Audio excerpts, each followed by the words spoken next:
As you have noticed in other chapters, Elmer has been encountering a new animal each day that threatens him and keeps him from getting closer to the dragon.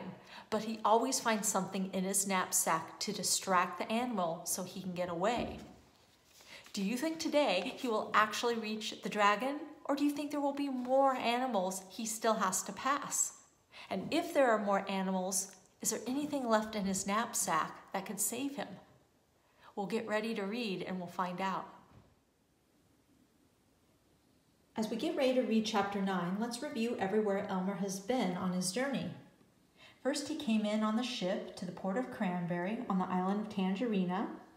He went south, fell asleep under a tangerine tree and picked tangerines, continued to walk east, fell asleep again, walked north, crossed the ocean rocks, past the sleeping whale snoring, walked south, encountered the mouse, continued to walk south, encountered the turtles and the wild boars who were suspicious and tried to find out more about this intrusion.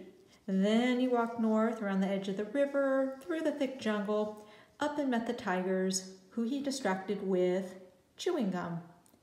Then he came up past the mahogany tree and he encountered the rhinoceros. And this rhinoceros had this yellow tusk, and Elmer was able to escape by giving him a toothbrush and toothpaste. He went north past the brook, came to the small clearing, encountered the lion that had the mane that needed to be fixed because his mother was coming to visit. So Elmer gave him his brush and his comb and his hair ribbons. Then Elmer went north, sat under the baby banyan tree to think, saw the signpost, decided that the dragon must be to the east, and then started crossing over to get to the river, sat under a palm tree, met the gorilla who had fleas and all of his monkeys, distracted them by giving the monkeys magnifying glasses so that they could find the fleas, and at that point he was able to sneak away.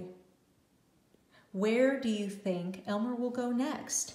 And do you think he will finally find the dragon and rescue the dragon? Chapter 9, My Father Makes a Bridge. My father walked back and forth along the bank, trying to think of some way to cross the river. He found a high flagpole with a rope going over to the other side. The rope went through a loop at the top of the pole, then down the pole and around a large crank. A sign on the crank said, "To summon dragon, yank the crank, report disorderly conduct to gorilla."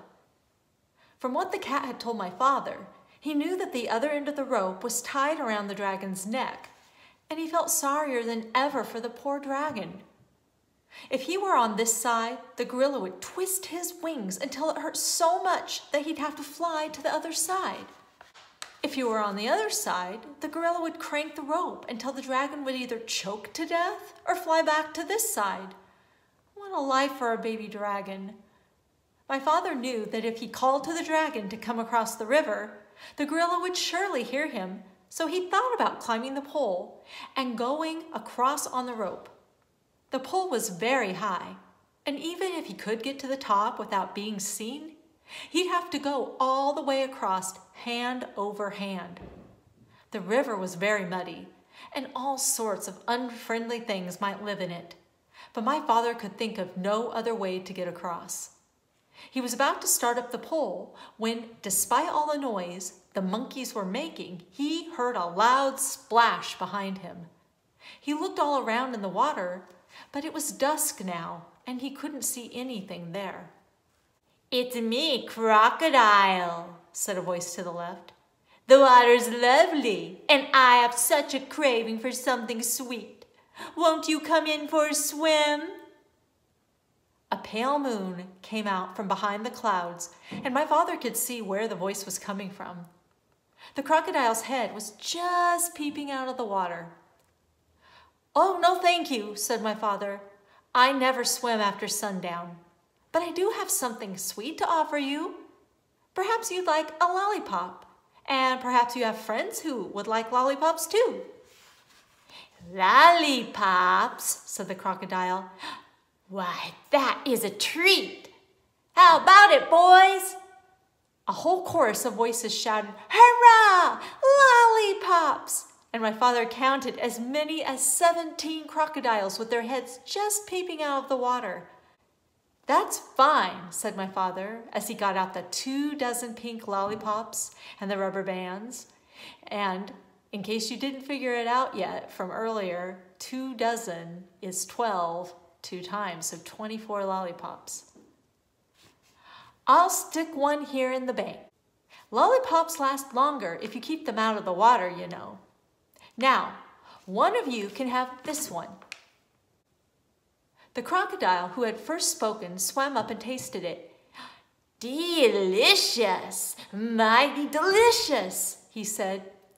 "Now, if you don't mind," said my father, "I'll just walk along your back and fasten another lollipop to the tip of your tail with a rubber band. You don't mind, do you?" "Oh, no, not in the least," said the crocodile. "Can you get your tail out of the water just a bit?" asked my father. "Yes, of course," said the crocodile, and he lifted up his tail. Then my father ran along his back and fastened another lollipop with a rubber band. "Who's next?" said my father, and a second crocodile swam up and began sucking on that lollipop. "Now, you gentlemen can save a lot of time if you just line up across the river," said my father, "and I'll be along to give you each a lollipop." So the crocodiles lined up right across the river with their tails in the air, waiting for my father to fasten on the rest of the lollipops. The tail of the 17th crocodile just reached the other bank. So Elmer was able to use his rubber bands and lollipops to trick the crocodiles into forming a bridge to the other side of the island. Do you think Elmer will be able to safely cross over the crocodiles' backs to reach the dragon? We'll find out tomorrow.